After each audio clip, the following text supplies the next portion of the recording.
Today's episode of the BS Podcast is brought to you by SeatGeek, our presenting sponsor for the entire year of 2016, which is about to end, and the only fan-friendly app for buying and selling tickets for sports and music. Drop your old ticket app and use one built for 2017 and beyond. You can even do absolutely everything on your phone. Download the free SeatGeek app or go to SeatGeek.com. We're also brought to you by FrameBridge. They have framed every single thing in my office and the Ringer studio. I love these guys. Mail them art, posters, memorabilia, even uploaded digital photos. Their experts will frame it and send it back in days. Prices start at $39. Ridiculously inexpensive. Go to framebridge.com and our offer code BS. You'll get 15% off your first order plus free shipping. And don't forget to check out Channel 33. That's the Ringer's pop culture podcast that just launched a new show called the Sports Movie Hall of Fame. I'm the host. Along with Chris Ryan, we inducted Jerry Maguire last week and Moneyball this week. So 2 shows. And we don't just talk about the movies. We talk about stuff like, Tom Cruise, what's his best movie? Why did Brad Pitt appear to give up on acting, and life itself and Allied? Whole bunch of topics that come out of these movies. But we did Jerry Maguire and Moneyball this week. Subscribe to Channel 33 right now to hear every episode. Shout out to theringer.com. Shout out to a great 2016 that we had digitally. And we are off.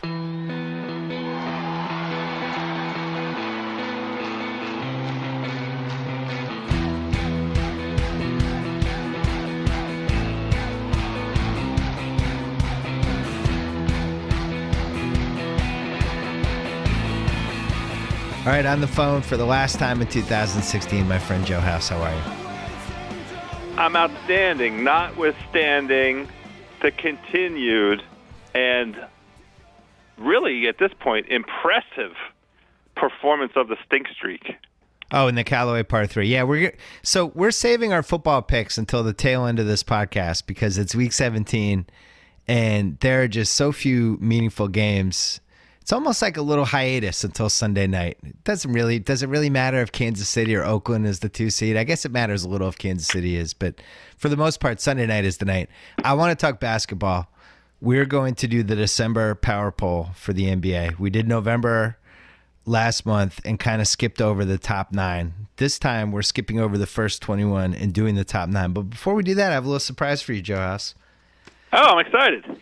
I read George Karl's entire book. Already? Yeah, it didn't take long. It's like 200 pages. And I didn't know it was out already. I just saw he flamed everybody, and everybody's mad at him. Yeah, and so I got it last week and was thumbing through it, and I saw that PEDs part, and I was like, oh, and meant to do this on a podcast with you, and I should have realized other copies were going to come out. What's annoying to me, though, is they had mailed me another copy like 6 weeks ago, which I threw in the garbage. I just was like, what do I care about a George Karl book? I didn't realize that, in the words of Al Pacino in Son of a Woman, he's going to take a flamethrower to this place. And he did. He brought out a big fat flamethrower, and he threw flames at everybody on the planet, including, so I made a list of all the players that he coached that he annihilates in the book. Carmelo Anthony, Kenyon Martin, DeMarcus Cousins. Apparently he did annihilate them, and then the book ends abruptly. I think they had to take out all the Sacramento Kings stuff because he must have signed some non-disclosure agreement. It's literally, it gets to the Kings, and then all of a sudden it's like, all right, that's the end of the book. Here are the acknowledgments. It's like, wait, what happened to the Kings? He annihilates Ray Allen, JaVale McGee, Joe Barry Carroll, World Be Free, Kendall Gill, and Anthony Mason. Those are the guys he coached at various stops. Crushes all of them. He crushes Paul Pierce for the 2002 World Championships. He crushes Ice Gervin because he used to practice against him when he was an ABA player in the 70s, and Ice didn't like the hard defense he played. He annihilates bloggers. He annihilates Don Nelson for backstabbing him and taking the Golden State Warriors job from him. He throws a sideswipe at Frank Layden because they had a playoff series, and Frank Layden congratulated him before Game 5 for a great season, past tense, which Karl then passed on to his players, and the Warriors upset the Jazz. And then he took a couple side swipes at David Stern, not including or not accepted for the 93 Suns Sonic series, which you and I have always thought was one of the all-time fishiest Game 7s that have ever happened. The Suns shot 64 free throws, which George talks about in the book and was not happy.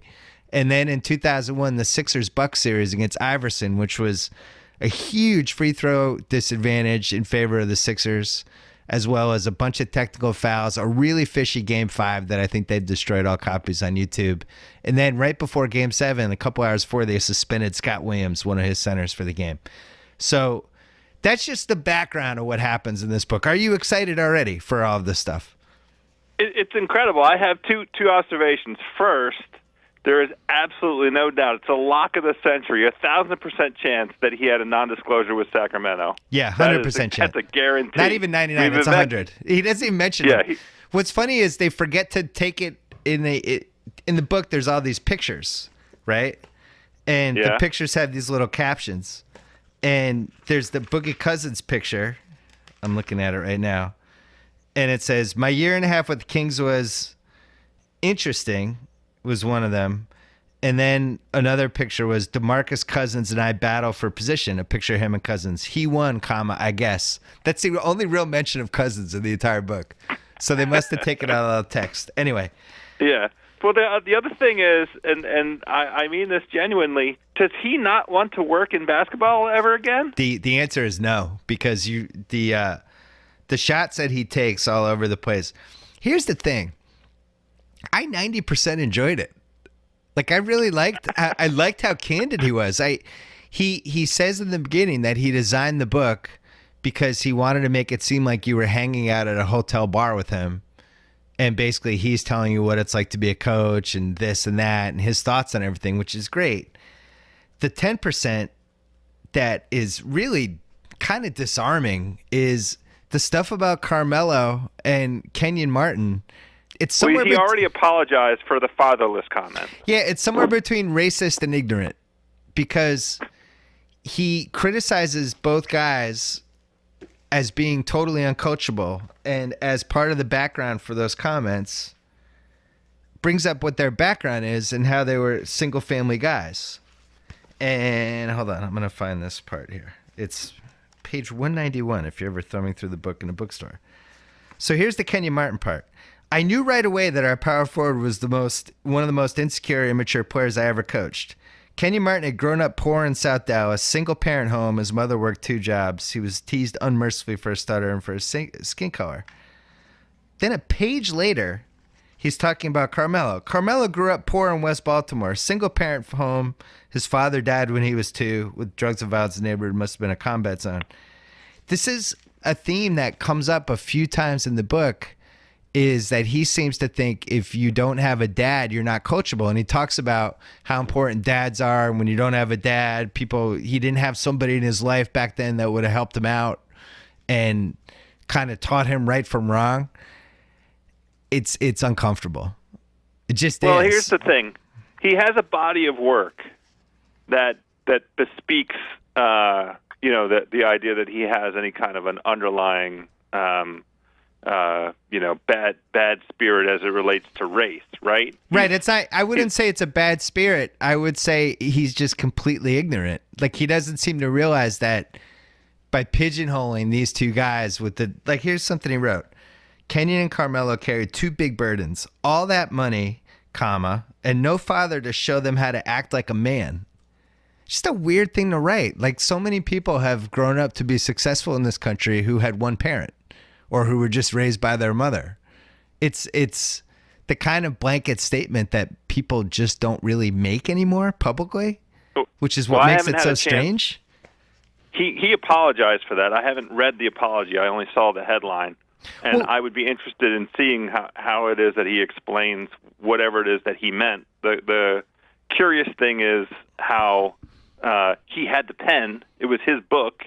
He could have, come up with a more nuanced way of describing whatever it was that was in his heart that he was trying to communicate. But it is, in this day and age, and especially for a guy with a 35-year career, mostly successful, right? I mean, you would regard him mostly as a success.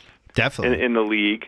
No question. So that means he's navigated a lot of complicated relationships with players, with owners, and a whole variety of, he's interacted with folks of varying races successfully, This thing is just incredibly tone deaf. It's just a very dumb way to make the point. Right. On that same page, he's talking about J.R. Smith. J.R. had a slightly different story. He went straight from high school in New Jersey to AAU success to the NBA. His father was on the scene and in his life, which is obviously good. But Earl Smith Jr. urged his son to shoot the ball and keep shooting it from the very moment I put him in the game, which is obviously bad.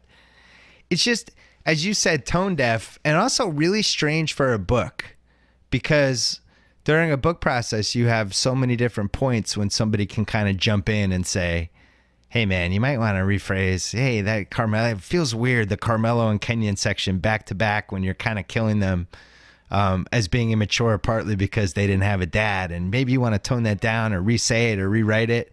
And during this whole process, nobody had that conversation with him, which, you know, I can see it in like a podcast, or even if he wrote a Players Tribune thing and the wrong editor wasn't there or whatever, but it's just weird. And I think he had a lot of damage. I can't decide whether he was a terrible person to coach a lot of the people that ended up coaching, or whether those people ended up damaging him, because like another guy he coached was Iverson at the tail end of Iverson's career, when Iverson, you know, Carl's pretty candid. He's like, one of the reasons we're able to get him is because he had been going out all the time for 10 years and was a legendary partier. And by the time we got him, we were starting to feel the effects on his body, you know, which is what we saw. We certainly had heard all the stories. And it was no secret, but it was interesting to hear him talk about that. But I can't decide if he just had the worst luck possible with the people he coached, or whether it was just the era that he coached, because like I didn't even mention Sean Kemp, who he liked,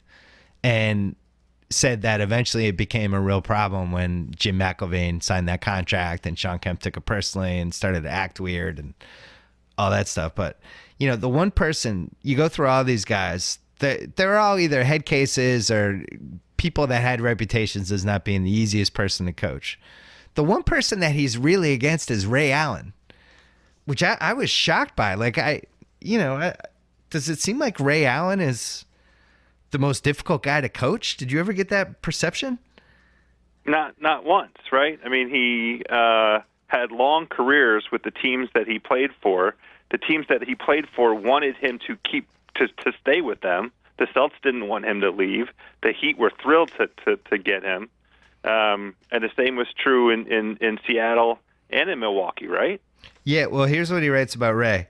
It was a relief after they traded him in that terrible trade for Desmond Mason and Gary Payton.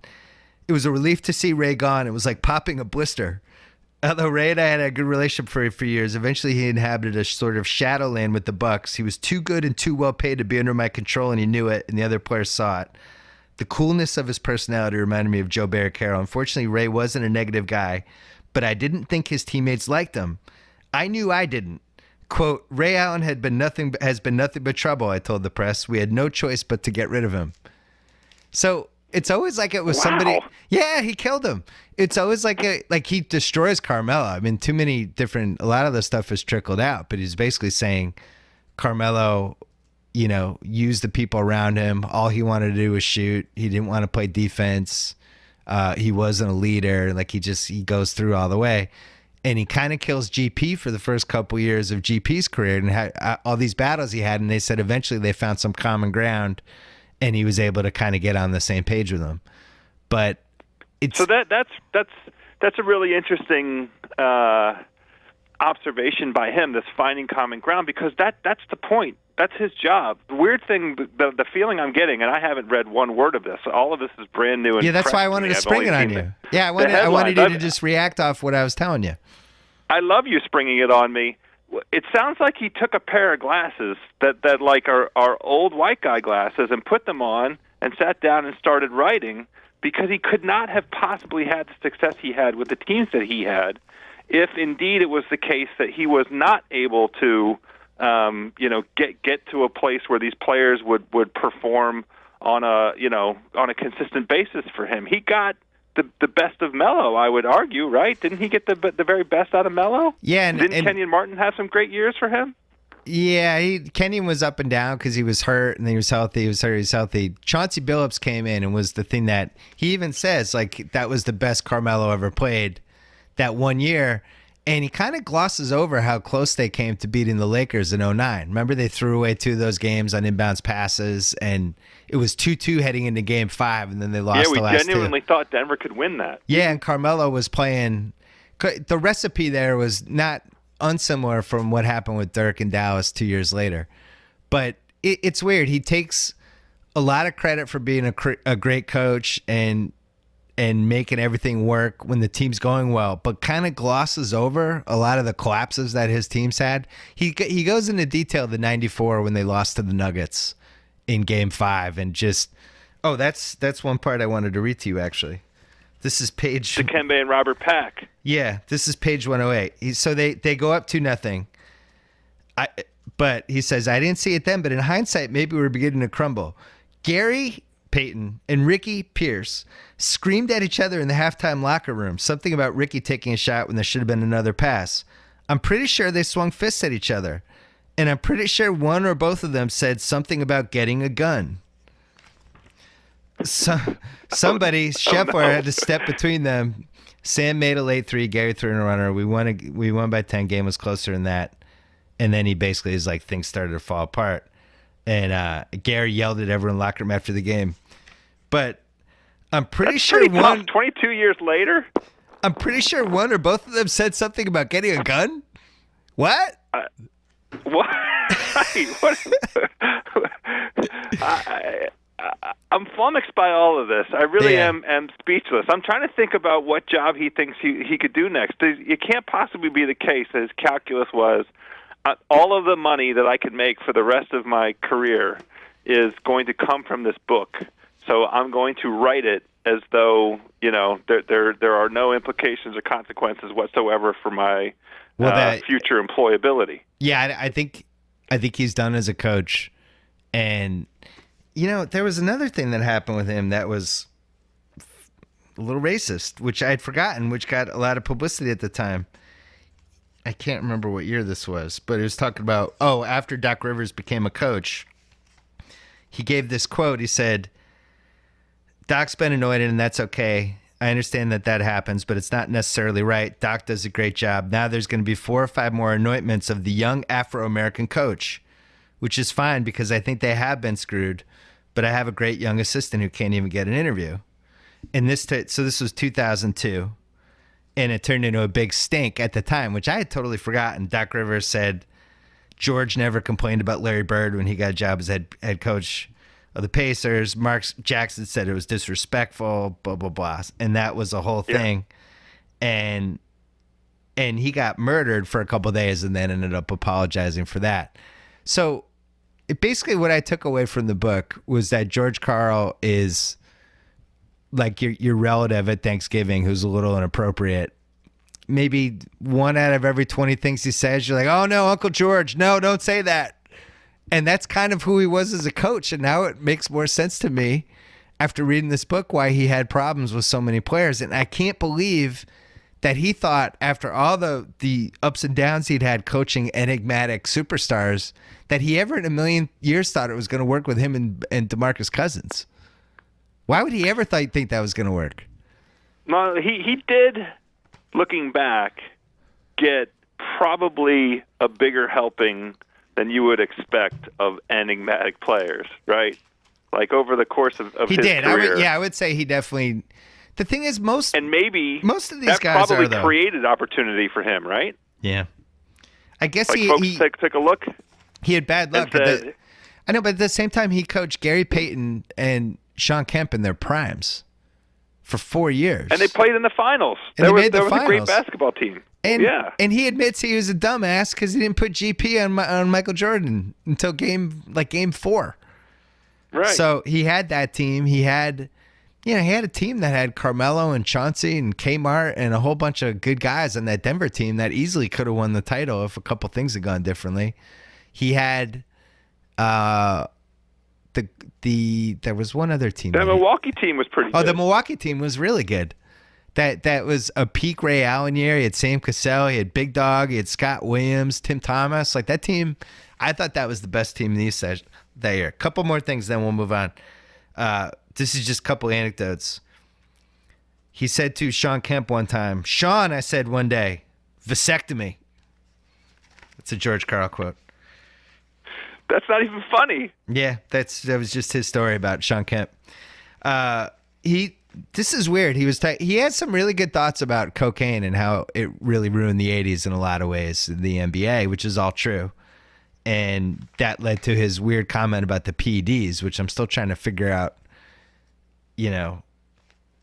what he was trying to say. We'll get to that in a second. But he said, a grand jury in Phoenix indicted 3 current and 2 former sons for using cocaine. And then rookie William Bedford was subpoenaed to tell what he knew. Unbelievable. A drug was destroying an NBA team. It could have taken down the whole league and not just from bad PR. All right, ready for this part?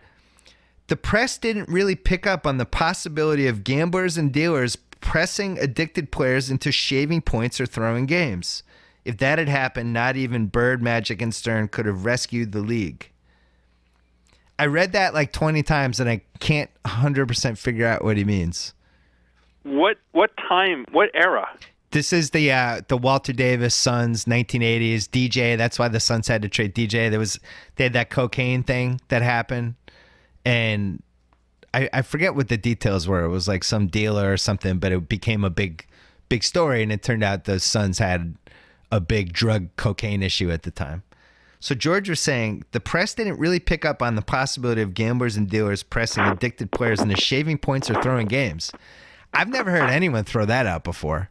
And I don't know whether he was just speculating or whether he actually wondered if that was happening. But man, that made me kind of rethink everything. So then the next page he says, he's talking about drug problems. And he's like, we've still got a drug issue, though, a different one than 30 years ago. And this one bothers me more than the dumbasses who got in trouble with recreational drugs. I'm talking about performance-enhancing drugs like steroids, human growth hormone, and so on. It's obvious some of our players are doping. How are some guys getting older yet thinner and fitter? How are they recovering from injuries so fast? Why the hell are they going to Germany in the offseason? I doubt it's for the sauerkraut. Most likely it's for the newest, hardest to detect blood boosters and PEDs they have in Europe. Unfortunately, drug testing always seems to be a couple of steps behind drug hiding. Blah, blah, blah. I think we want the best athletes to succeed, not the biggest, richest cheaters employing the best scientists, but I don't know what to do about it. It's weird. He's all over the place. He clearly thinks there's PEDs, but then just mentions the Germany thing instead of 7 or 8 other things he could have mentioned, and then just runs away from it, almost like the lawyers for the book were like, get off this now, or we got to take that part out, or what happened. What did you make of that? Well, that's the first time I've heard it. I think at this point, we're kind of past the idea. So the one thing about basketball that has always been compelling to me as it relates to PEDs, nobody's ever drawn a direct line between basketball performance, enhanced performance, and any of the attributes of any of the so-called performance-enhancing drugs other than recovery. And I have been on this podcast many times. I am the kind of guy that wants to see the best players play all the time, right? Yeah. So I'm in support of whatever it is that guys need under the supervision of a physician to help them be able to play 82 regular season games and however long the teams might be in the playoffs. His assessment there is so all over the place that it makes it easily dismissed to me. Like, I don't know what he thinks that guys are getting older and thinner, or I don't even know who fits the characteristics that he's talking about, and I don't know what he thinks. What advantage? Like, he's so unspecific about what advantage guys might be getting based on whatever enhancing drug he might be referring to there, that it's mostly kind of a useless observation to me. Yeah, I don't totally understand it either. And if he was going to bring it up, there are other things he could have said, and maybe he should have. Maybe he did, and they took it out. But to me, it's like endurance and recoverability would be the 2 reasons to take PEDs if you're an NBA player, and it still hasn't been successfully explained to me why you wouldn't, especially when you're playing these 9-month seasons and 100 games and a playoff game every other day, and there's stuff that can help you and you're super competitive. it's hard for me to believe that nobody has gone down that road who's a really good player. I just don't believe it. Anyway, what's the problem? I mean, if I pay to go see Oklahoma City, I want to see Russell Westbrook. I don't want to catch them on a night when he might be resting. Now, God bless Russell Westbrook. He's not resting at all. He's out there destroying the league. But, what if you bought tickets to go see that Memphis game after Christmas when LeBron and Kyrie and I don't remember who else stayed home? Did Kevin Love stay home also? Yeah. So what do you do? I don't know. You don't get a refund for that. You got to poke it out of the stick. Here's another thing George wrote. Merry Christmas. George wrote this about the 80s because he coached Chris Washburn and talks about just how the guy was a mess from day one. I also discovered that drugs and whores were especially easy to get in Oakland, making it the go-to place for NBA players with those two bad habits. So when I was at Grantland, we wanted to do an oral history about the Oakland Hyatt, because that was the legendary place where everybody fell apart when they were on an NBA schedule, and they would go there and the wheels would come off and they would have to go in rehab after. And needless to say, nobody was ready to talk about that one. But Oakland in the 80s. Oakland in the 80s, incredible. This is a couple more things, then we'll move on. Donahue talks about the whole Donahue thing. Donahue confirmed what I think we all knew. Refs are human. They're supposed to look and act like impartial judges in the bright arena and on TV, but they make calls based on emotion and they build grudges. Parentheses. Just look up Tim Duncan versus Joey Crawford and Allen Iverson versus Steve Javie. So he lost the refs. George isn't coaching again. Not happening. There isn't anybody that he left off his list. Did he go after Ernie Johnson? No, he didn't. Ernie Johnson and Craig Sager. Somehow he didn't go after them. Hallelujah. These are the 5 best players he coached against. He makes a list in the middle. Michael Jordan, Larry Bird, Magic Johnson, LeBron James, John Stockton. Huh. Yeah. John Stockton. High praise. 5 best players he coached. Gary Payton, Sean Kemp. He coached against Hakeem. He thinks John Stockton was more impactful than Hakeem? I'm just telling you what his list was. 5 best players I coached: Gary Payton, Sean Kemp, Ray Allen, Detlef Schrempf, and then in parentheses, do I have to, Carmelo Anthony. Boy, did he hate Carmelo Anthony. Wow. I'm telling you, I enjoyed this book. It just made the single dad stuff made me genuinely uncomfortable. I just can't believe anyone in his life didn't intervene on that. It just was, I don't know, it just rubbed me the wrong way. One more thing, and then we're going to move on. You keep saying that. I enjoy it, though. You can keep going as long as you want. So I had heard rumors about this, and it's one of the great NBA what-ifs, and I can't remember if I put it in my book or not. But before the 94 draft, so the first full year after Jordan, the first year after Jordan left, when the Rockets beat the Knicks in 7, right? Right, June of 94. The Bulls called Seattle and wanted to trade Scottie Pippen for Sean Kemp, Ricky Pierce, and Seattle's number 1 pick. George Karl called Michael Jordan, and he writes, we talked about minor league baseball, North Carolina basketball, and golf. Then we talked about the big deal on the table. Should we do this? And Jordan said, do it. Scottie can make your other players better. Kemp can't. And then Seattle, they were like a mess behind the scenes at the time, and it got screwed up. They were going to do it. The owner got, and then all of a sudden they were too afraid because the fans love Sean Kemp, and they backed out. They didn't do it. So that was in Seattle's hands, that trade. Didn't do it. Wow. That's a big what if. Those are 3 titles. Those are the I don't 96, have a really 97, easy 98 titles. But couldn't Chicago still have done that? What do you Which mean? is to say, they still could have won, right? What do you mean? With You think they win with Kemp? You think they win with Kemp instead of Pippen?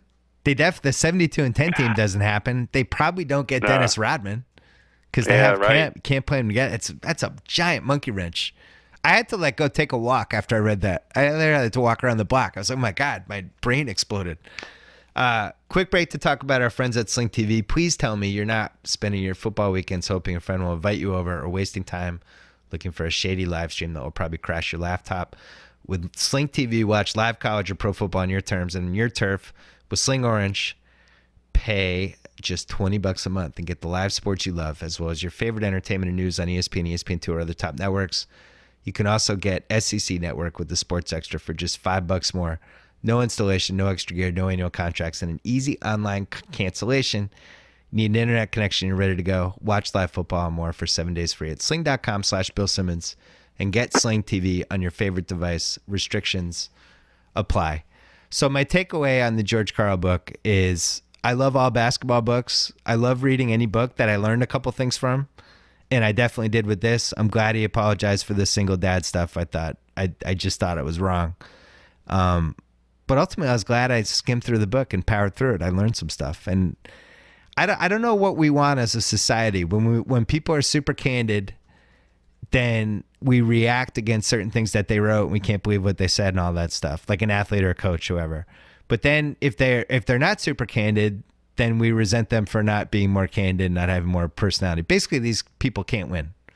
Is what my well, there's a takeaways fine from this. line in between. I mean, Yeah. you know, the roadmap for how guys in his position do this. It's like the Phil Jackson thing. You sprinkle a few nuggets, you throw a few gentle bombs, but you still stay above the fray. I mean, he's a bomb dropper. I think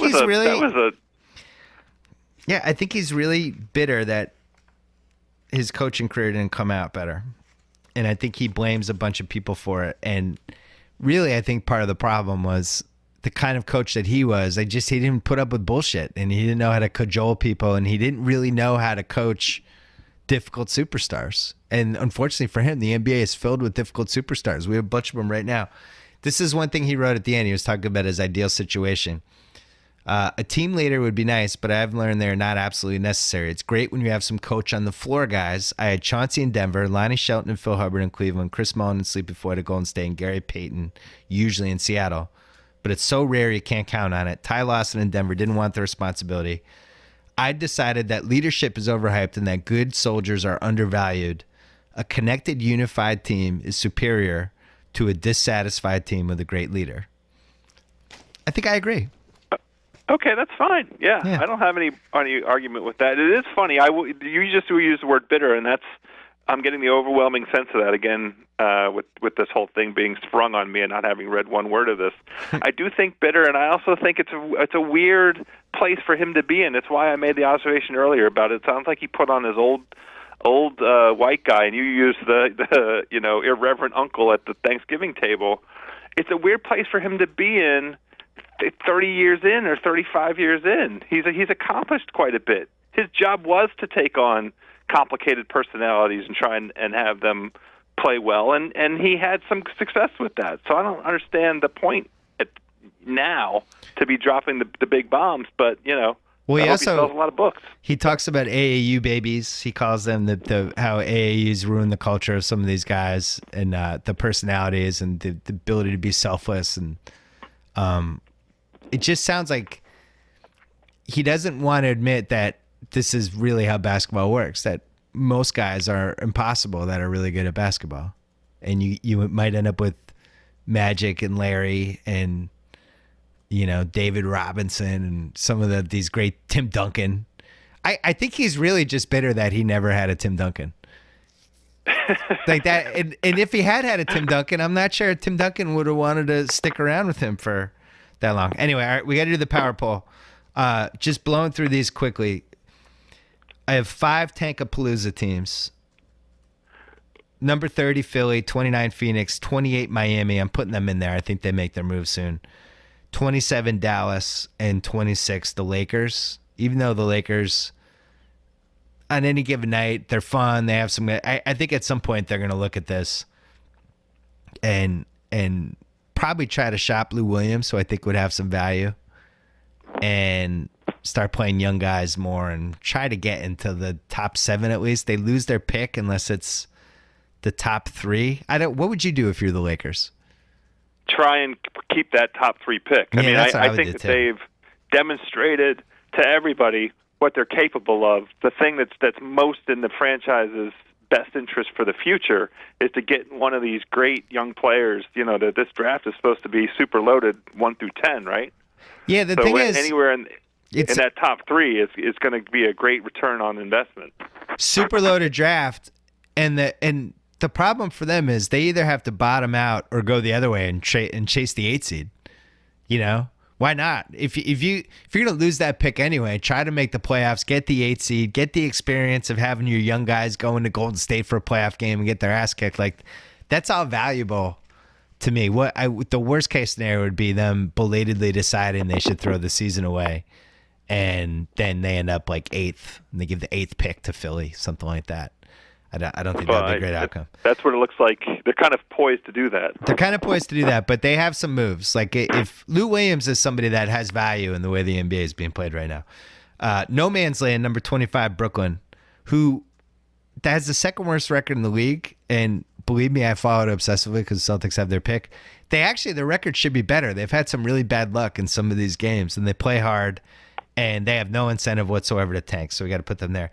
The next 5 are Dazed and Confused, 24 Minnesota, 23 New Orleans, 22 Detroit, 21 Orlando, 20 Indiana.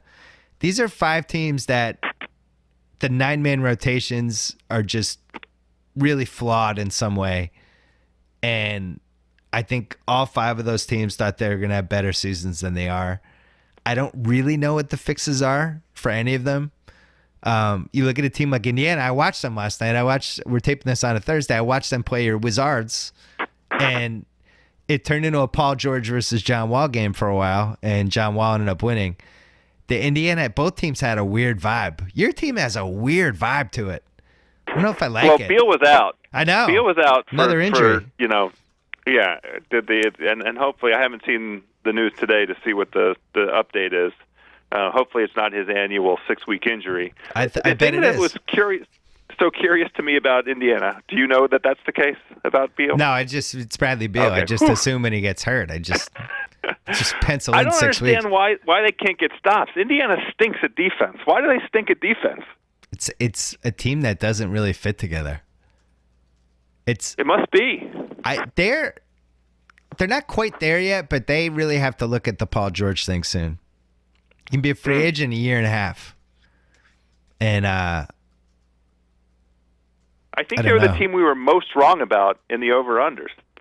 Indiana and Minnesota were the 2 teams I was the most wrong on. I thought Tibbs was going to be able to teach Minnesota defense, and the problem for him is he just has terrible defensive players in that team. There's no way to teach Zach LaVine, and I can't believe – I don't know what the deal is with Towns on defense, but he's a lot worse than I thought he was going to be. That team is further away than I thought. They're just young. It's hard. I don't know what to do if I'm them. Do you panic? You can't panic. The best 3 guys in the team are 22 and under. Right, and they should be able to play defense the way that we watch Oklahoma City play defense last year, which is like from one side of the court to the other. You only need 3 guys. The wingspan basically covers the entire one side to the other, and they're so athletic. That they ought to be able to close out on everybody, and Towns should just be able to control around the rim, and it's just not the case right now. It's not good. I'm bummed. I wanted that team to be more fun, and Wiggins has become the most polarizing young guy in the league because the advanced metrics do not back up really anything going on with him. But yet when you watch him in the eye test, and he's such a good athlete, and he'll have moments, and you just have to assume he's going to figure it out. But he's definitely the heir to the legacy of those Rudy Gay, Tim Thomas. He has more talent than those guys. But those guys that drift during the games and you can't decide whether the light bulb is ever going to go off or not for them, I just don't know. It's so far so early to make a decision on it. But the drifters, those are the guys that keep you up at night. Yeah. Well, I would say your point is the right one. It's too early. Let's not weigh in let's on move that on. yet. I think some of these teams we'll do a big trade thing next month, but Detroit, Orlando, Indiana, New Orleans can use their lottery pick if they wanted to get better right away, et cetera, et cetera. Then the next category of 6 teams in this trade machine, all of these teams are one trade away from being interesting, and I don't really know what the trade is, but 19 Portland, who has really been a disappointment this year and is just awful defensively, and another team where the pieces don't quite fit. 18 Denver, which just has a big man glut. Like, they're not even playing Nurkic anymore. I would try to trade for him or Fareed if I was anybody that needed a big guy. 17 Washington. Your team needs to make a trade, but it's impossible because of the salary cap and the fact that you have no real trade assets other than Otto Porter, and you wouldn't trade Otto Porter, right? Not now, no. I think this is the most unbelievable thing I'm going to say in 2016. I would pay Otto Porter. I would give him a max contract. Oh, wow. Give him more Bradley Beal money. I think he's earned it. I mean, Okay. if he continues from the beginning of the season through Christmas, he's earned a max extension. And, that gives you 3 young players here in Washington. Washington needs a big man. I can't figure out the trade. Now, the big man could be Mahinmi. Good luck with that. Mahinmi. Yeah, good luck. 14-minute Mahinmi. But, right. Anyway, enough about that. Yeah, your team is the least fun trade machine team. There's not a lot to work with. There's no assets. Atlanta, I have at 16. Sacramento at 15. I think Sacramento might, just because Boogie is so good. If they were in the East, I think they would be 4 or 5 wins higher. But they have a Willie Cauley-Stein move maybe to make. They might have a Kufis move to make. They need to improve that Collison Lawson. See if they can do better at point guard. But Lawson's been good for them off the bench. He's found his right role and his right niche there. They need an appropriate starting point guard. Yeah, I was going to say the problem is Collison is also a bench point guard. So you have 2 bench point guards. You need somebody. And hard to play those guys at the same time, too. But I do think that's a team that could end up maybe doing something. But then I have Chicago at 14, which is another team where the pieces. I don't know what happens to Rondo. The Rondo thing actually makes me sad. It's just, He might just be done, right? He might be done. It's like what happened with Iverson in Detroit. We're like, maybe this is the wrong team for him. Oh, no, he's done. So out of all those teams, Atlanta is the one that has the easiest trade to make because it's one of the few teams that has too many swing guys. And Schroeder, I don't think he's a 40-minute a game point guard. And he certainly doesn't have the leadership kind of wherewithal, run the team type thing. The way they were using him last year, I thought was better. Korver is a really interesting trade piece. He has to be in the right situation. They're asking too much of him right now. Yeah, well, he's only playing like 23, 24 minutes a game, but they could sacrifice it and get another point guard that would help them out a little with Schroeder. Right now, they're I can't even remember the name of their backup point guard. He's one of the worst ones in the league. The worst thing is they just had Jeff Teague. I mean, they had 2 competent point guards. Well, they turned that into a draft. They traded out of it. What would you think about Kyle Korver for Sean Livingston? How does that help Golden State? It helps Golden State because Sean Livingston, they don't really need a backup point guard anymore. Basically, Durant's their backup power forward or point guard, and they play Livingston off the ball a lot. And to me, he seems like the most expendable warrior they have. And if anything, they need one more shooter out there. I thought that would be a fun one. All right, so then last category, lingering, not lurking. Milwaukee, New York, Charlotte, Memphis. All these teams are going to make the playoffs. Milwaukee might have the highest upside if they make the right trade. I was telling you about Dellavedova and how I thought he was their albatross, and then you saw it in person a few nights ago. But they need to make that brutal. There's a couple teams that just need to make one spot better, and when you're watching the crunch times, you can see it. Milwaukee, Dellavedova is that guy.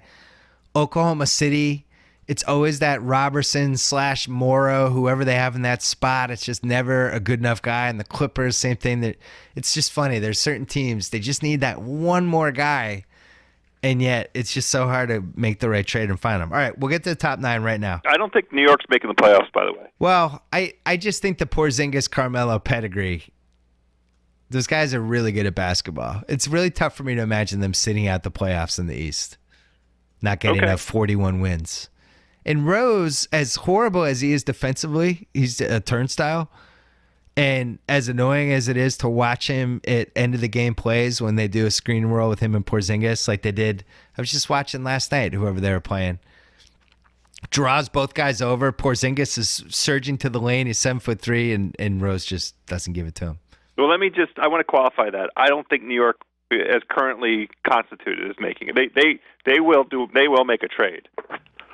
I hope so. They have to get more out of Noah. Noah has killed them to date.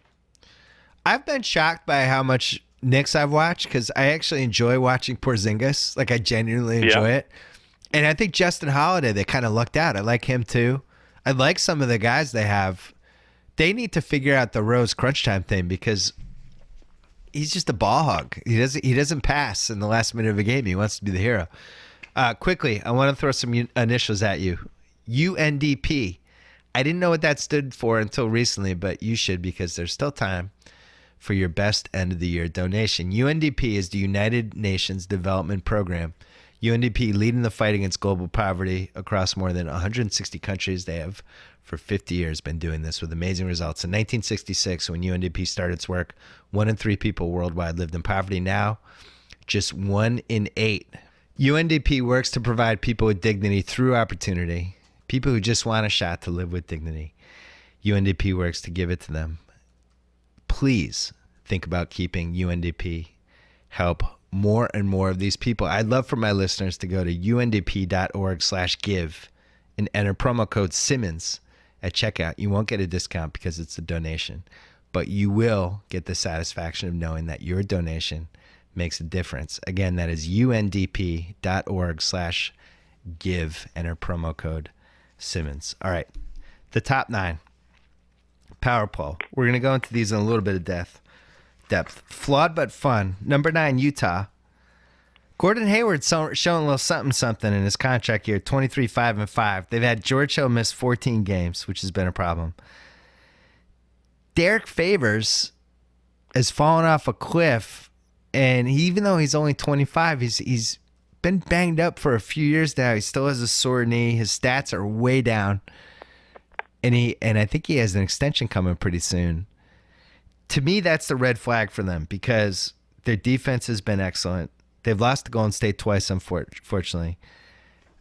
Favors and Exum to a lesser degree, just because with the 5th pick in the draft, you would think he'd be playing a little more than, or contributing a little more than he is. Obviously, he hurt his knee. But you've watched this Utah team a couple times. Do you take them seriously yet? Yes, and not just a small yes. It's an all caps, capital Y, capital E, capital S, yes.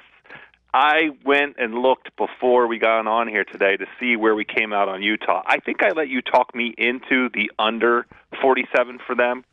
They're good. They're a team that I could see scaring other teams in the playoffs. The one thing that they don't have yet that they will be interesting to see if they can figure out is inside the last 5 minutes, how to close out games. But that was their issue. That was their issue last year. That's right. Correct. Exactly. They're still working on that, but I'm so impressed. They have a very deep rotation. They've stayed above water, even with this, continued kind of bad luck injury-wise. Their starting 5, the starting 5 that Quinn Snyder would like to play, has played together this season all of 12 minutes. And I think, if they can get a little sustained health going, they could be really dangerous. They're really good. They have so many different pieces defensively, and if George Hill, I was skeptical about him in the off season. I treated him as a backup point guard. He played like an all-star until he got hurt at the beginning of the season. If he returns to that form, they can give everybody trouble in the West. I definitely think they could beat the Clippers. They could beat Oklahoma City. They can beat Houston. They can compete with San Antonio. I don't know if they're ready to beat them yet, and they can kind of compete with Golden State. They're impressive to me. I think if Houston's You don't healthy, think they can beat Houston? I don't think they can score with Houston. But they don't have to. Well, what I like about them is how good their D is. Like, they're holding the opponents to 43%, which is no joke. Yeah, and as you said, in the league in points per game. and they've had bad luck with the injuries and stuff. But they do the same thing San Antonio does. They slow it down. The possessions are a little bit lower than in these other games, especially in the run and gun games, and they kind of make you uncomfortable and they make you play their pace, which is why when they played Golden State's like, no, we're gonna play our pace. Thanks anyway. And they're just 1-1 with the Rockets so far this year. Yeah, they the beat first the hell game, out of them. They did. I think a lot of it depends on what they get out of Favors. I like what I see. Okay. The rest, I definitely underestimated them. I underestimated Gobert is really what it came down to. I didn't realize he was going to make the leap that he made. That he had a 2 or 3 week stretch where he was, one of the 5 best players in the league. He cooled off a little bit, but I have the Celtics at 8. I do like my team. I feel pretty good about it. Unfortunately, we're taping this before the Cleveland game, but I'm going to say this very cautiously. I think they will do well against Cleveland. Oh. Yeah. I like the way they're playing. Everybody? The Celts are deep, and they figured out a really important thing early on because Brad Stevens is very smart.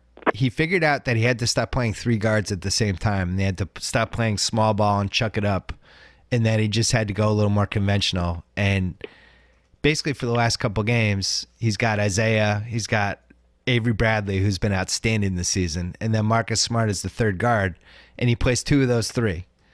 And that's just who they are now. And they play more Jerebko, however you want to pronounce his name. They throw out some Gerald Green. They play a little more Amir and Horford. Like they elongated the team. They still need to make a trade. But when they have Horford and Isaiah healthy, with Jay Crowder healthy, and some of the other pieces they have, it's a good basketball team. It's one of the 7 best teams. And Isaiah has been out of his mind. He's been out of his mind. They're poised to go on a little run here. Home 15 of the next 20 games.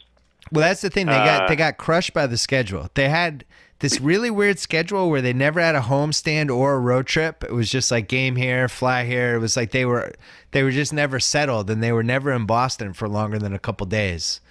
And that finally shifts next month. I think they're going to end up being a very good regular season team, and I feel good about our over. I don't think they're in the class of Cleveland and Golden State, but it's the type of team that, you'll look up and there's 3 minutes left and they have a 3-point lead in Cleveland. You're like, oh, all right, LeBron's got to activate. And then he does, and they lose by 1. Oklahoma City, I have 7th. And at the time we're doing this, Russ is at 31.7 points, 10.9 assists, and 10.6 rebounds, and a 42.6% usage rate, which is just staggering. I've never seen anything like that in my life. Any of those stats. 5.5 turnovers a game. He murdered the Celtics twice. In Oklahoma City, he took out a hatchet and he just kind of got us in the kidneys with it a couple times, and the Celtics fell over and died. Quite a bit of that. He enjoyed it too, by the way. Yeah, it was more. It wasn't an abrupt murder. It was more of like he hit us in a couple spots, so we had to bleed to death on the court. In Boston, it felt a little sadistic. Yeah, in Boston was more of just a flat out beheading. It was just we were hanging. It was great. It was like Game of Thrones. Then all of a sudden, Ned Stark's head was just rolling around the floor. He hit 2 30-foot threes with a hand in his face in a row in the last minute. I watched and ended up with like 44, 15, and 11 or some crazy thing. My dad went to the game and complained that Westbrook got all the calls, but both my dad and Tommy Heinsohn, who are the most crotchety homers that I know, both of them were like, hats off to Westbrook. Oh, my God. That was amazing. Jesus, what just happened? I actually think this Westbrook season is now moving into that 2006 Kobe, 2009 LeBron, 96 MJ, just a spectacular individual achievement. Like, forget about where they end up with the wins. It's just the night to night, him just going to different cities and beating the living shit out of teams. It's not a hot streak now. This is going to be the season he has unless he gets hurt. It's incredible. Well, the most important thing to me is 31 games in, or 32, however many they've played. He is only at 35 minutes a game. Now that's a lot, right? Unbelievable. But for the usage rate. He's got the ball in his hands all of the time. It's appropriate. There's a huge drop off when he's not on the floor for them. But let him have this season.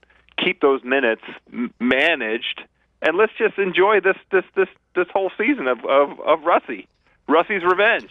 I'd like to see them. They have this one spot. We talked about the terrible spots. The Anthony Morrow Robertson spot just kills them.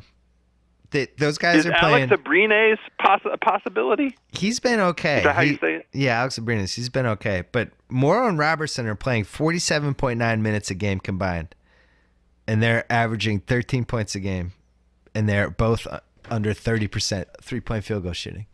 So, Morrow, the only reason you have him is to shoot threes. They need somebody in that spot, which is why, not to bring up Kyle Korver again, but if you toss Atlanta Cameron Payne, who I still like and still think he's gonna be good, he's a waste on this team because Westbrook has the ball all the time. He can't.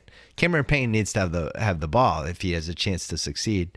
But you put him and Morrow and you throw something else in there and you try to get Kyle Korver back. This team needs one more shooter, and they would become really scary in the playoffs. I would not want to play them in the playoffs. Russ needs one more shooter out there, and then he can just do Russ things. But man, is he amazing.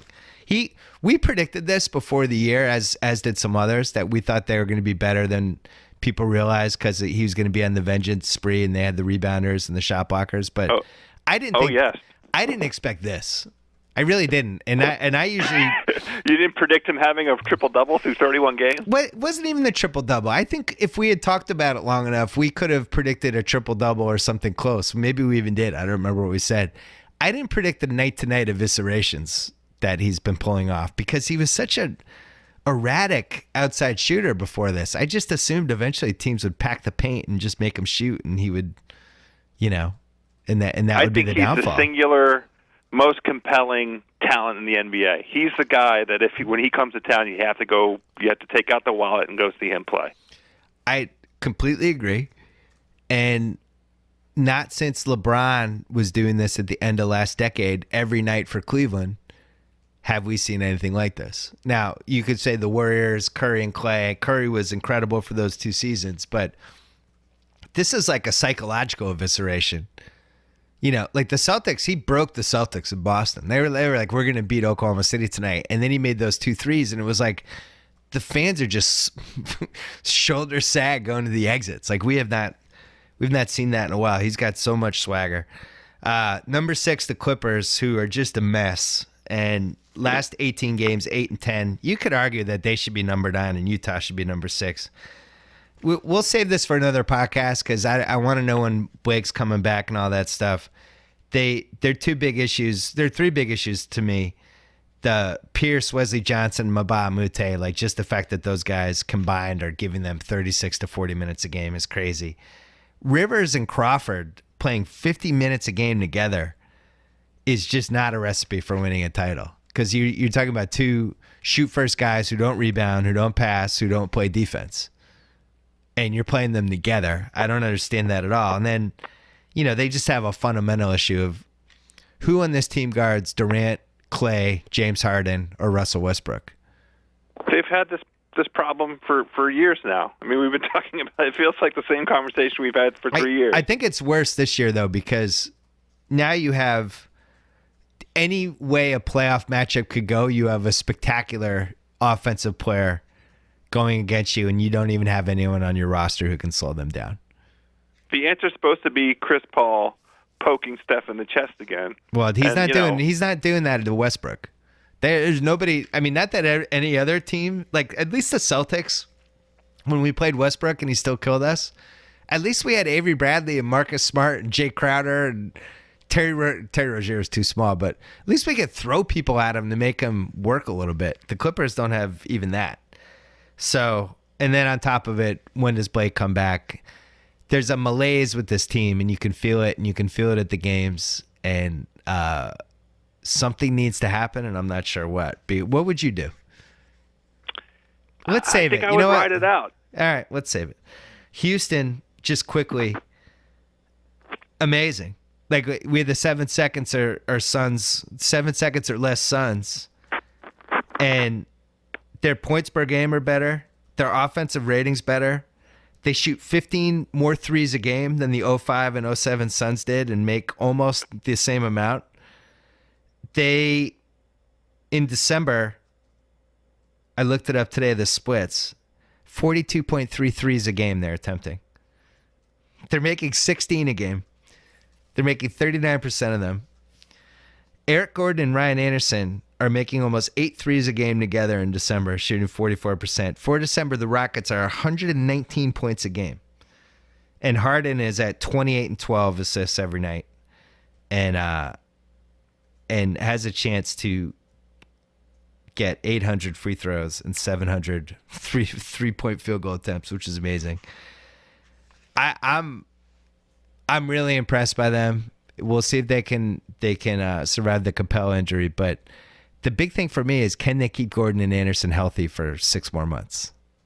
You know? Well, all those guys do is run three-point line to three-point line, and they catch and get open shots there. So, fingers crossed. We want the full complement. We want Houston to enter the playoffs completely healthy because we want to see what they're capable of and whether this will be the second true test of the D'Antoni, right? We had it with Phoenix, and now we'll get another genuine try of this theory, this approach. Is it fair to say that even Steve Nash at the height of all of his powers, he's a rival to Harden, but would you say that he was better than Harden for this? It's tough. Because the league is so different. The mindset of the league is so different now. It's true. I actually think if you flip them and you put Harden on those Suns teams and he had Amari to throw lobs to, that would have been kind of fascinating too. I don't know. To me, it's like the evolution of those teams. And it's cool because I'm glad that Mike D'Antoni, it turns out that he's a good coach as long as he has specific types of players playing a specific type of way. He picked 2 bad situations for the money. He did the Knicks and he did the Lakers for the money. And they were both mistakes, and he shouldn't have done them. And now he has the right type of team again. He's allowed. I don't mind. I'm glad to see that he had such a dramatic effect on a player that I really liked from a ceiling standpoint in Harden, who I didn't like watching the last couple of years. It was just that playing one type of way, clear out, everybody standing around. Now it's like there's logic. You only didn't like him last year, and you didn't like him last year because he showed up fat and they were barely a 500 team. Right. But the year before, you loved him, and I loved him so too. 1 We year thought he was going to be an MVP. Yeah. We had a 1 year regression, and now he's back. I forgive James Harden. Me too. I'll forgive him even more if he wins MVP. It doesn't seem like that's a possibility, but at 20-1, I have him so delicious. I know, but Westbrook's winning that thing. If he puts in 3.5 more months like this, Westbrook's amazing. Yep. Westbrook's team isn't even good. I like the Mustache Brothers. They're fine.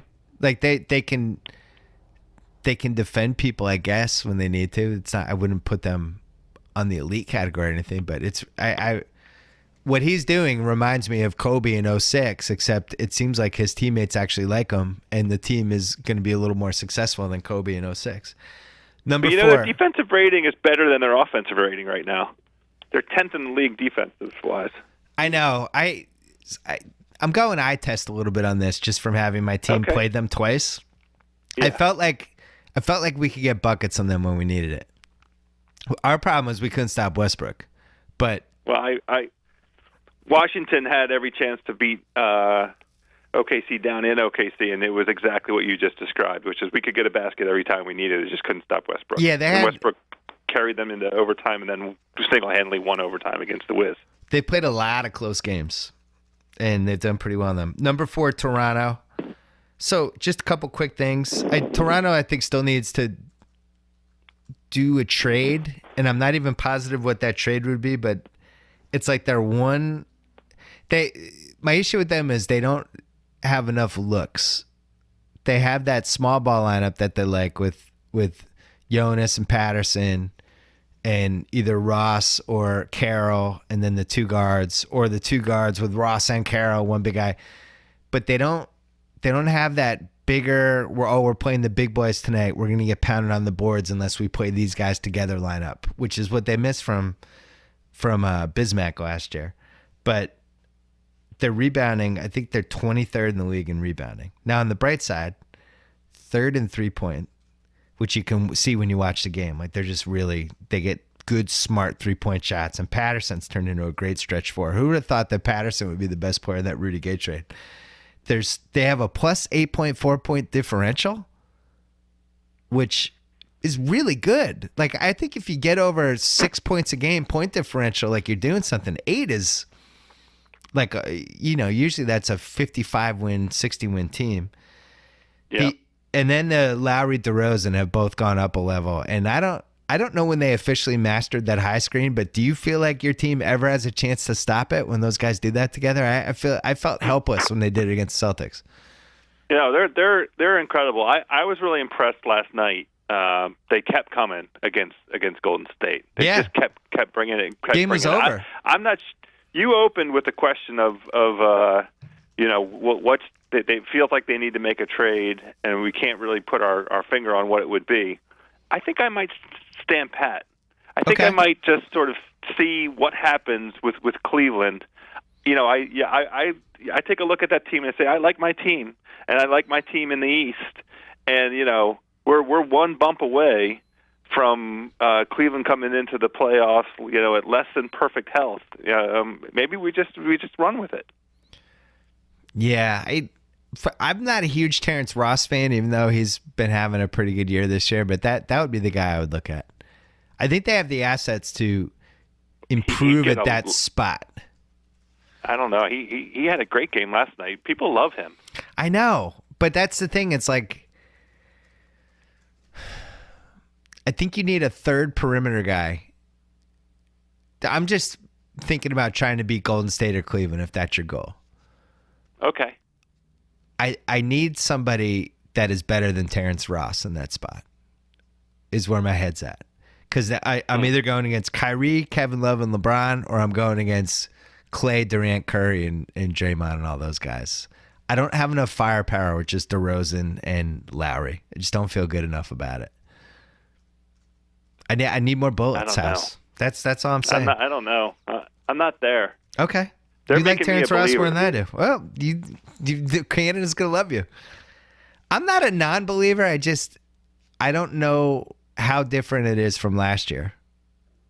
Even with those two guys playing better. I just feel like Cleveland and Golden State are another plane. You just answered it. Those guys are playing better. And I think the cumulative effect, they now are really like a veteran team for this era of the NBA, right? These repeated trips to the playoffs, and they paid their dues. I'm really excited to see what they're capable of in the playoffs this year. I'm not going to lie. Canada loves you. I hope you're right. I really do. I hope you're right.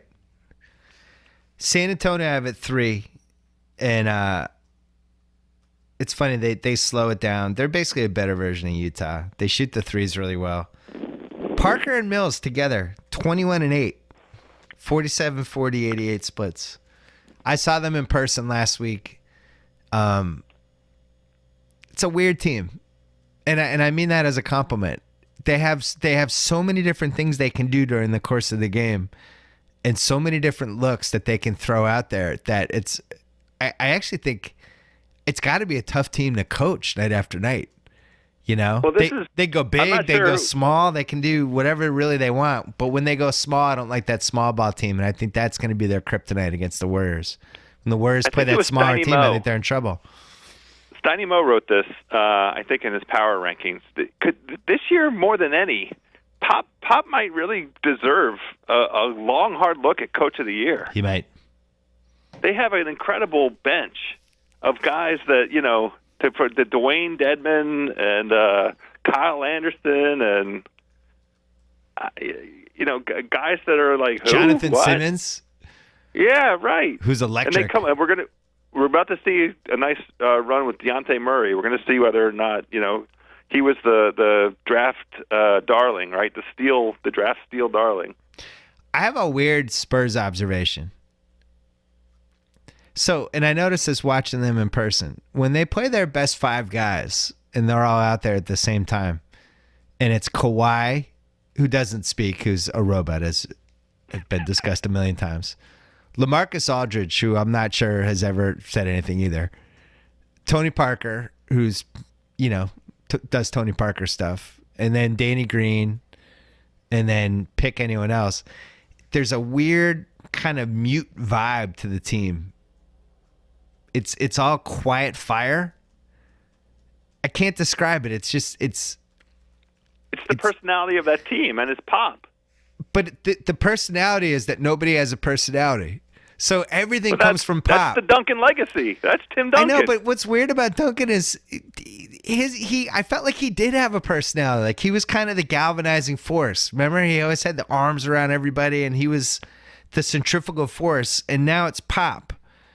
And I guess my point is, there's just not a great success rate with the coach being the emotional fulcrum of the team. Well, it still could be. It's still going to be Manu and Tony when we get to the playoffs. Yeah, right? so those guys It'll be those two guys. Those are role players at this point. It's got to come from. It's got to come what from. Makes the most sense. It's got to come from Kawhi and Aldridge, and that was my issue watching them. Is like those guys are just doing their jobs. They just kind of do their thing, and that's it. Golden State and Cleveland are the top 2 as always. The only thing I learned from that really weird Christmas Day game that was incredible, and I congratulate us on our reverse jinx about how the Christmas Day, everything we said was great, because I think we Look, the stink streak applies to basketball. We helped lift All the you curse. have to do is say something bad. We helped lift the curse. I was very proud of us. But the Curry thing, I need to watch it more. But when he made that 3 in like the last minute and a half, and he kept his hand up, and he turned, and the crowd, and everything about the body language doctor was studying it very carefully, and even rewound the tape. Everything about that said to me, I won 2 straight MVPs, and I don't get the ball enough. That was how I interpreted it as the body language doctor. It was like, I thought Kevin Durant dominated the fourth quarter, and that whole game, it was like watching Kevin Durant's Golden State Warriors play LeBron's Cleveland. And I think Durant, for the first time, I thought he got caught up a little bit in the Durant versus LeBron rivalry, and the fact that LeBron has owned him his entire career. LeBron's killed Durant his whole career. He's at every step, LeBron's been better. And I think his career record against him is like 17-4, 18-4. I thought Durant got caught up in it. I think he took 9 shots in the fourth. Some free throws, he had a couple turnovers, and Curry and Clay took 4 shots combined. My question to you, as great as they've been, as high as their ceiling is, as amazing as their stats and everything, and the fact that they're going to win 70 games and everything we're seeing, it's just awesome. Do they have the best chance to beat Cleveland if everything is running through Durant like that? I would say no. I agree with you. It's supposed to run through Draymond. Draymond's the I think he's out. The engine. I don't think it. I think it runs through Durant now. And the question is, how do you? To me, it's Curry and Clay. It has to be their team. I thought Durant was going to come in as like the greatest version ever of Harrison Barnes and somebody who could be the backup point forward. But really, he came in as like he's one of the 4 best players in the league, which we knew. And that's still the right role. What you just described is still the right role for him, and I think that they'll get there. I loved the veiled exchange. So Kerr didn't name names, but talked about fourth quarter turnovers and still floppy with the ball. And then last night, Steph didn't say anything other than he made an observation about, maybe we need to work some more pick and roll. Maybe it seems like maybe we got away from some of those sets in the fourth quarter. Yeah. So he's not naming names or calling out, but back and forth, right? But that's the thing is, and that's what happened in that Cleveland game. I thought it was a lot of one-on-one. It was a lot of jumpers with a hand in the face. It was guys forcing it, and it's not what made that team special, and the vibe is slightly different. The reason I want to make a big deal out of it is it's a long season, and those guys are so smart, they'll figure it out. But as crazy as this sounds, it's almost like Durant is too good to just kind of shoehorn in there in the Harrison Barnes spot. It definitely did affect the team. And for the most parts, it's great. But when you have a Christmas Day game and the Cavs roaring back and the fans going nuts and all that, and everybody starts going one-on-one, they were in the same issue they were in last year. So what I would say is maybe they're willing to sacrifice that Christmas Day game, which they had 7 different opportunities to win. It was over. The game was done. They had the pass that when they got the steal and Iggy threw it ahead to Durant, he didn't throw it far enough, and Kyrie jumped in. But maybe that's a fair price to pay, right? Maybe. I'll tell you one thing that's bad for them. LeBron thinks he owns that team. And I'll tell he does think that. He at least thinks he owns Durant. And Kyrie thinks he owns the entire team. And they have nobody to guard Kyrie. And Kyrie's confidence / swagger level is off the charts against Golden State. He really feels like he can do anything. He was unbelievable in that fourth quarter in Christmas. Unbelievable. I love it. It's great. And I think he thinks I think he genuinely thinks he's better than Steph. And I think Steph's 2 MVPs piss him off. He's like, I'm better than this guy. Well, let's just root for continued health for both teams until June. All right, quickly, stop wasting money on expensive takeout. Sign up with Blue Apron. For less than $10 per meal, Blue Apron will deliver you all the fresh ingredients you need for a delicious home-cooked meal. They have the highest standards for ingredients, and they've built a community of home chefs that has no rival. Some of the meals available in December, which is almost over, include roasted pork and braised cabbage with barley and glazed apples. How's you'd eat that? Thai green coconut curry with sweet potato and jasmine rice. Jasmine. Brown butter. You like jasmine no matter what it is, whether it's a food, it's a human being. All walks of life. Brown butter and chestnut gnocchi with Brussels sprouts and pea shoot salad. Ooh. So in January, those meals change. So look forward to that. Right now, you can get your first 3 Blue Apron meals for free with free shipping. Just go to blueapron.com/BS. Blue Apron is a better way to cook. All right. Golden State, Cleveland. We can go break that down later. We're going to have 6 months to break that down. The Kyrie thing. I loved what I saw from Kyrie. I was really proud of him. It was just great. It was just, that was such a great basketball game. I watched it, and then I had taped it, and I went back and I watched the last 15 minutes again just because I enjoyed the hell out of it that much. So we got to do the Callaway Par 3. We'll rush through it quickly because this podcast is already too long. Sorry about that. But football has been kind of ruined in week 17. Usually we have all these different playoffs for grabs and spot, and it's really only the NFC North is the only must-watch game. There's some other seeds in play and stuff like that. We covered all of it on Sal's podcast the other day. But House, what is your lock for week 17 for the Callaway Par 3? Well, I've been on this streak. We've been talking about it really all season long. And by the way, how about what we did to Matt Barkley on Saturday? We ruined his life.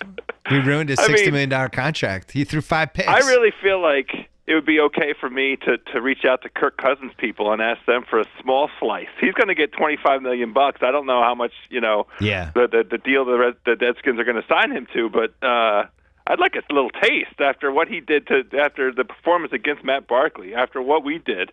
I feel terrible. And it felt worse to have him on my DraftKings team, though somehow he got to like 19 points, but he just kept throwing the ball to the other team. And I think they dropped a couple he did too. That. Who do you have for this week? I wasn't upset. Well, on that same note, obviously I'm taking the Giants plus 7.5. Now, it's too many points. The Redskins have to win to make the playoffs. If they win, they make the playoffs, barring the extraordinarily unlikely event of a tie between Green Bay and Detroit. The Redskins 2-5 straight up and against the spread in the last 7 against the Giants. Obviously, I'm taking the Giants because I need the Redskins to win this because playoff football is the best, and I need playoff football in my life here in the DMV. So you're just point blank using your Callaway Par 3 stink and putting it on the Giants to try to send your team into the playoffs. Do the Giants have anything to play for? Who? The Giants have anything to play for in that game? They're stuck at the 5 seed, right? It's a terrible pick. I hope Callaway sends you a nice 7.5. It's too many points. Callaway should send you a The nice Giants will bag of show up. 11 irons. I'm going to break tradition in this podcast, and I'm doing a tease for my pick. Yeah. Doing a I tease. didn't know teasers were an option. Yeah. I've decided they are. Week 17. Go nuts. I'm teasing the Atlanta Falcons -7 with the Kansas City Chiefs -6 in San Diego. Atlanta home for New Orleans. Both teams have to win. Both teams will win. San Diego season has gone into the tipped over Porta-John phase of the season, thanks to the Cleveland loss. I mean, literally, they lost to the Browns. Speaking of tipped over Porta-Johns. Atlanta can lock up number 2. Kansas City can lock up number 2 as well if they win and Oakland loses in Denver, which I think there's a very decent possibility considering Derek Carr's leg is broken. And, poor Derek Carr. I like that tease. I would dare call it a borderline lock. So, wow. And then for our third pick, we have Green Bay and Detroit. And I think we're going to go head-to-head on this one, just for the hell of it. Oh, interesting. Yeah, because you like Detroit +3.5. I actually like the Pack. Okay, good. All right, so we're not going head-to-head because I think Detroit is smoke and mirrors, and Dallas could have had 60 points in them on Monday night if they wanted to. And their defense guys were open the whole game, all over the field. It's only going to be worse against Green Bay. And, man, I just don't see how Detroit can hang in a game that Green Bay has to win and when they can throw the ball like they can throw. I don't see it. Well, Lions 0-3 against the spread over the last 3 games. I think that's where they're at. You know, the finally the all of those early season, you know, snatching victory from the Miracle jaws of defeat. comebacks. The real Lions are finally, you know, showing their colors. Aaron Relax Rodgers said going into Week 12 that they need to run the table. They're 5-0 straight up, 4-1 against the spread since then. And the Packers kind of own the Lions. They've won 3 of the last 4 against the Lions. So I can't come up with the scenario under which the Lions can keep up with Green Bay. And don't think there won't be a lot of Packer fans at this game too. Ever since the Packers figured out their running back situation, they've been great. I'm with you. 3.5 seems a point low, to be honest. I thought this was going to settle at Packer 4.5, Packers 5, something like that. 3.5 seems doable. It does leave the door open for the Matt Stafford cheapy, touchdown down 11 points, cutting it, 2-point conversion, Lions lose by 3 situation. But tell our friends about that's going to happen now. Tell our friends about Callaway heading into 2017 very quickly. I'm actually going to keep this one short. You demand every week that I do it, and then I blow through your request. All I have to say is something epic is coming from Callaway. January 27th, 2017. It is not the debut of the 27th debut of the Shaq. Oh! But definitely something epic. That's all I'm going to say about it. So Callaway has something epic in store for us. January 27th, 2017. All will be made known. Okay. Yep. Callaway's up to stuff. You know, I follow the No Laying Up Twitter account, which I know you do too. You like those guys? The golf Love account? those guys. And they also insinuated stuff's in the works. Things might be happening. Stuff is happening. Maybe athletes who we tended to associate with a certain brand might be switching to another brand. Who knows? Who knows what's going to happen? I'm prepared for anything. All kinds of possibilities. Tiger Woods is dressing up like Santa Claus. 2017 could be a great golf year. I'm excited to have Shaq House back. Thanks to Joe House. Thanks to Sling TV, the best way to watch live TV on your favorite device. With Sling Orange service, pay just $20 a month. Get ESPN, ESPN2, more top channels. Add the Sports Extra for just $5 for the SEC Network and more. Start watching for 7 days free at sling.com/Bill Simmons. Restrictions apply. And thanks as well to the United Nations Development Program. This is your reminder. Go to undp.org/give to make a donation. Your gift will help fight poverty and help UNDP make a real difference in people's lives all around the world. And it's tax deductible as well. Go now. undp.org/give. Use my promo code Simmons at checkout to let them know that I sent you. And then finally, thanks to everybody at The Ringer and theringer.com and the Ringer Podcast Network. Don't forget about this sports movie podcast that we launched on Channel 33 House. Have you listened to the sports movie podcast yet? I stored it up. I'm saving. I can't wait. I'm looking forward to both Tom Cruise and Brad Pitt over the New Year's holiday. Yeah, welcome 2017 with the Sports Pod. And let me know if there's a sports movie you want to break down, because people are grabbing spots. People are already trying to make reservations. And thanks to everyone listening out there. We had an awesome year here at the whole podcast network. We built a whole bunch of them, and this one has gone great. I can't even remember how many done. I think we're over 80 million downloads for the BS podcast at this point. I don't even know what the final number is, but it's been awesome. Thanks for spreading the word, and we will see you on the other side in 2017. Also, thanks to Tate Frazier and Jim Cunningham and Colin Orcutt. And who else should I mention, Jim? Joe Fuentes. Joe Fuentes, I guess I should mention. Podcast Joe. And our whole team on the video audio side, who have been great. Until then, we will see you in 2017.